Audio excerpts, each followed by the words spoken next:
그 어느 때보다 공급 폭탄이 이어질 것으로 보고 있습니다. 서울 수도권과 지방권을 같이 붙여서 평균 매매 가격 상승세로 계산을 한다면 상업용 부동산 시장에 좀 관심을 가지셨으면 좋겠다. 이제 공실률이 고점을 찍고 떨어지겠구나.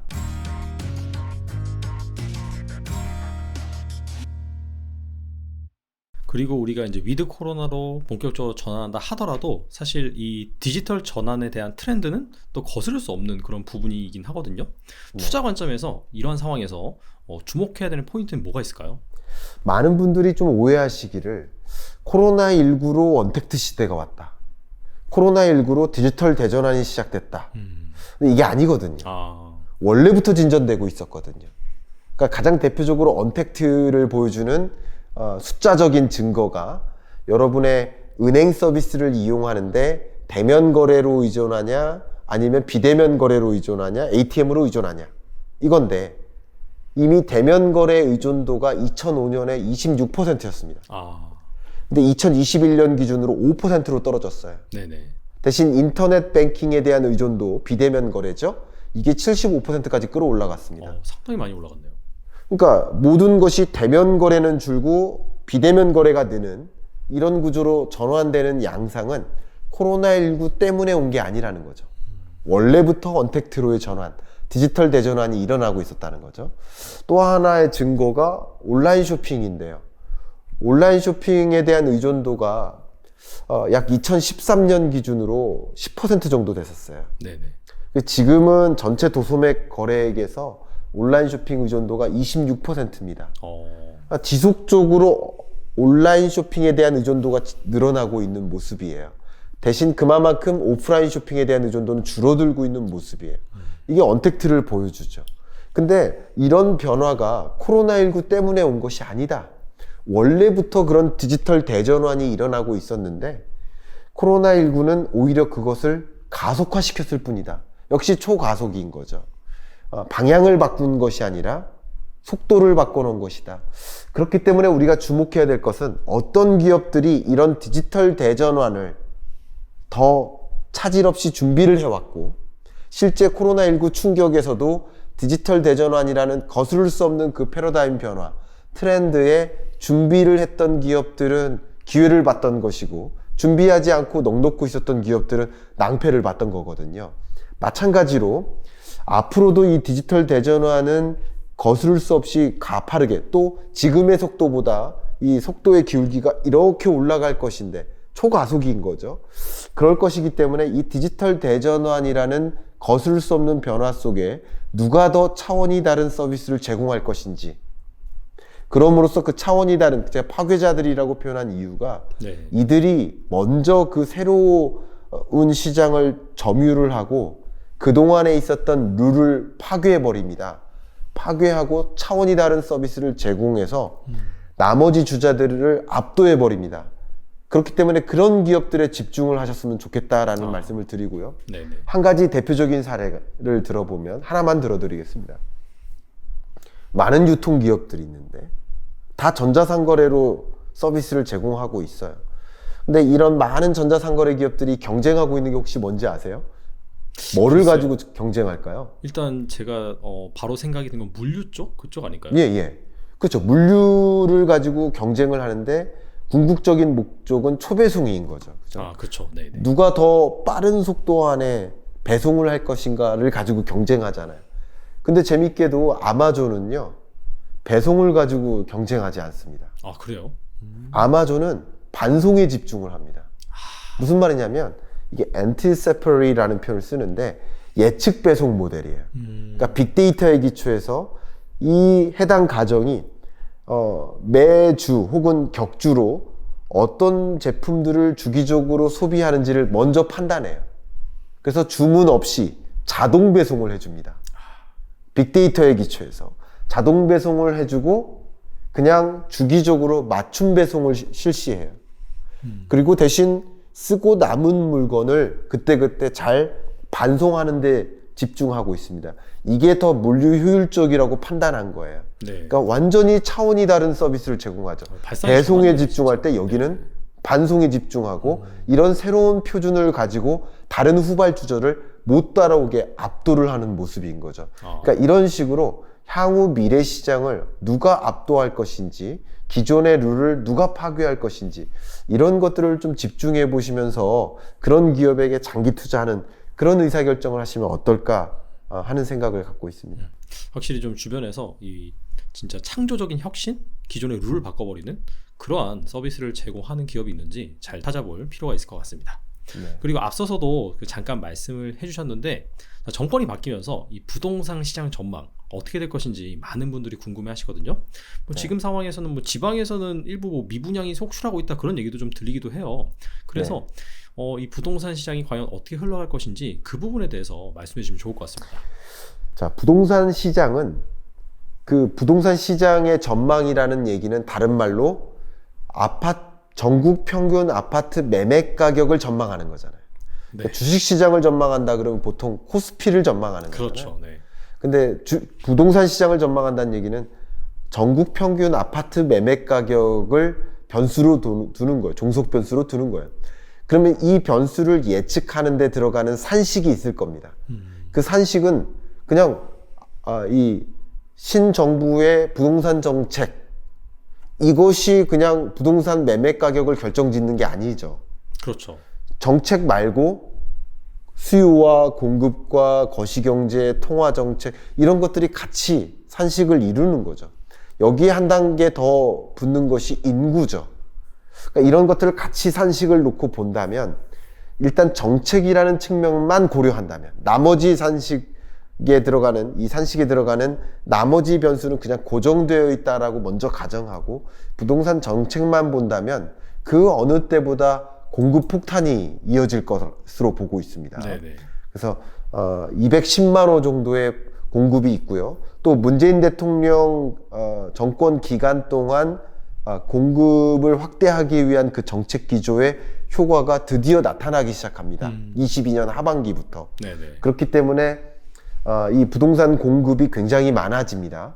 근데 이 공급과 함께 수요가 같이 맞물릴 지역이 있고 수요가 맞물리지 못할 지역이 있어요. 주로 지방 소멸이라고 우리가 많이 이름 붙이고 있는 그런 지방 소도시나 그런 지역들 같은 경우는 말씀하신 대로 미분양이 계속 늘어나면서 주택 가격이 오히려 더 조정될 겁니다. 네네.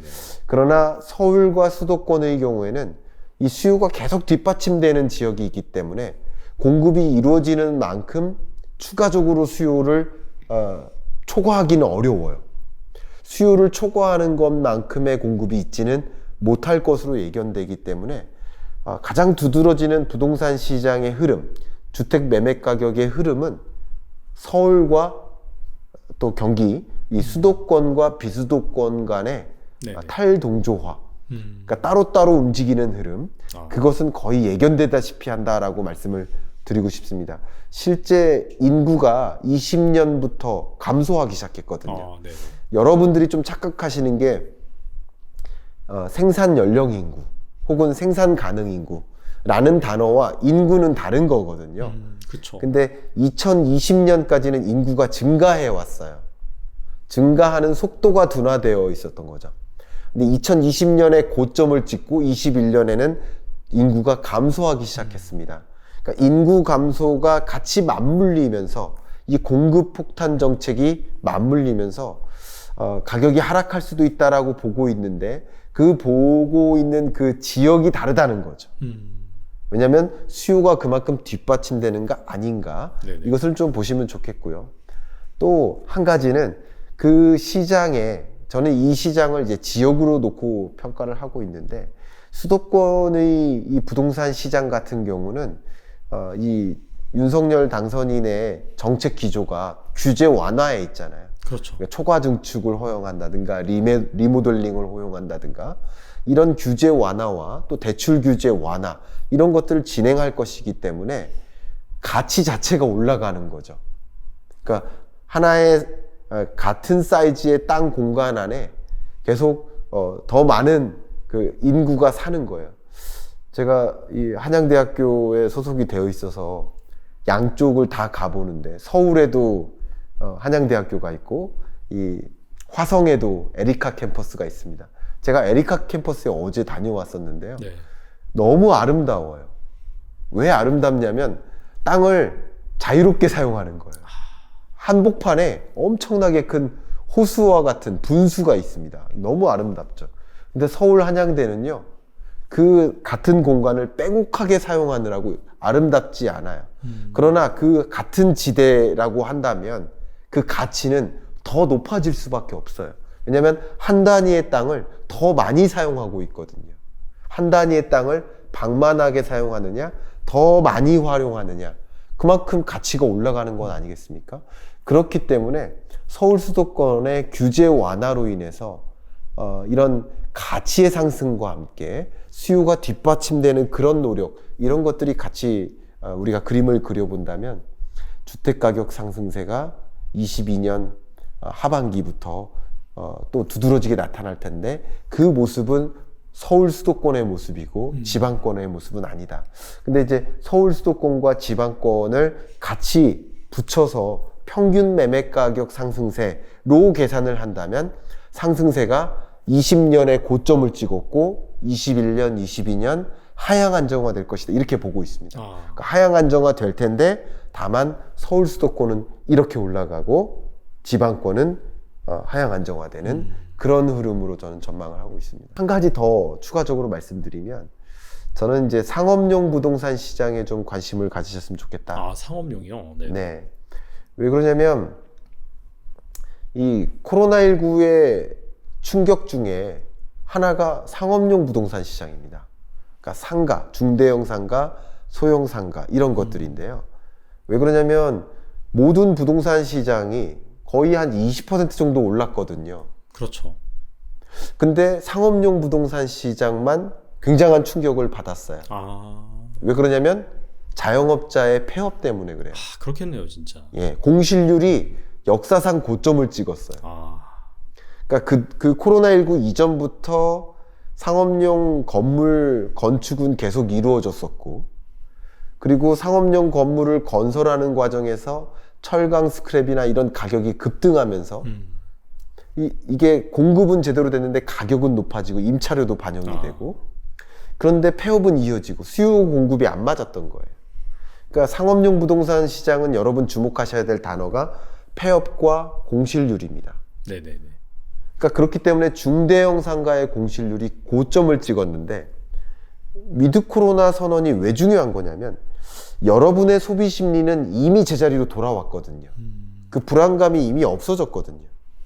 근데 왜 이 자영업자들의 이 영업이익이나 매출이 다시 제자리로 돌아오지 않느냐?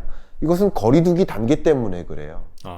영업시간 자체가 제약이 되어 있으니까 예전만큼의 매출을 가질 수가 없는 거죠. 인원수 제한이라든가 영업시간 제한, 그러니까 이런 것들이 완전히 없어지는 과정에서는 자영업자의 경기가 제자리로 돌아온다. 그것을 좀 보신다면 SPC 그룹 같은, 예를 들면 그런 대면 유통 채널들을 운용하는 이런 기업들도 관심 가지시면 도움이 되겠고요. 또 자영업자들이 폐업보다는 이제 창업이 더 거세게 이어진다. 그러니까 창업 열기와 폐업 열기를 생각해 본다면, 이제 공실률이 고점을 찍고 떨어지겠구나. 그런 과정에서 상업용 부동산 시장, 그러니까 창업 열기가 많아지면서 공실률이 조정되고 상업용 부동산 시장 가격이 올라가는 그런 저점을 찍고 반등하는 지점이라고 생각을 해보신다면, 상업용 부동산 시장에 직접 투자를 하시거나 아니면 리츠 투자라든가 이런 관점에서 생각을 해보셔도 도움이 되지 않을까 생각합니다. 알겠습니다. 좋은 말씀 감사드리고요. 아파트 같은 경우는 확실히 좀 지역이 중요하다, 그렇게 이해를 하면 될 것 같고, 앞서서도 살짝 말씀해 주셨는데 이게 위드 코로나도 가다 보니까 이 상업용 부동산 시장 같은 경우에는 전반적으로 좀 좋을 것이다, 그렇게 생각하면 될까요? 네, 맞습니다. 저는 이 상업용 부동산 시장의 투자 타이밍을 볼 때 여러분들도 그 해당 사이트에 들어가셔서 확인하실 수 있습니다. 이제 그 기관이 한국부동산원이라는 기관이 있습니다. 원래 감사원, 한국감사원이라는 이름을 쓰다가 문재인 대통령 시절에 한국부동산원 이렇게 이름을 바꿨는데요. 한국부동산원의 홈페이지에 들어가시면 그 통계를 확인하실 수 있는데, 상업용 부동산 시장의 공실률 추이를 여러분 같이 팔로우업 하실 수 있습니다. 이것은 제가 이 경제 읽어주는 남자 TV에서도 그것을 종종 말씀을 드리기 때문에 그렇게 보셔도 되고요. 네, 통계를 분석하셔도 좋고요. 아니면 체감적으로 보신다면 내가 관심 갖고 있는 그런 상가 지역, 그런 지역에 공실이 더 늘어나는가, 아니면 이제 공실이 줄어드는가라는 것을 체감적으로도 느끼실 수 있을 겁니다. 네네. 그 체감적으로라도 공실률의 고점이 이제 지나가고 있다라고 시작된다면 그 지역에 상업용 부동산 시장에 저점이 형성된 것이고 반등하는 지점이다라고 생각하실 수 있을 겁니다. 그런 식으로 이제 투자 의사 결정을 하시는 것도 좋은 방법이다 의견을 드리고 싶습니다. 네, 좋은 말씀 감사합니다. 오늘 좋은 말씀 너무 감사한데 끝으로 이 영상을 시청하시는 이 투자자분들을 위해서 한 말씀만 부탁드립니다. 네, 여러분들이 이제 투자라는 관점, 달란트 투자라는 채널이기 때문에 역시 투자라는 관점에서 이 영상을 듣고 해석을 하실 텐데요. 절대 단기 투자, 트레이딩 투자, 이런 투자를 하시기보다는 장기 투자를 하셨으면 좋겠다. 장기 투자는 또 복리 효과까지 생각을 하신다면, 그렇죠. 근데 장기 투자를 제가 추천드린다라는 전제하에서 거스를 수 없는 그 패러다임의 변화를 보셨으면 좋겠다. 이것은 그 주가가 배신하지 않습니다. 그 누구도 어제 사야 될지 오늘 팔아야 될지는 예측할 수 없어요.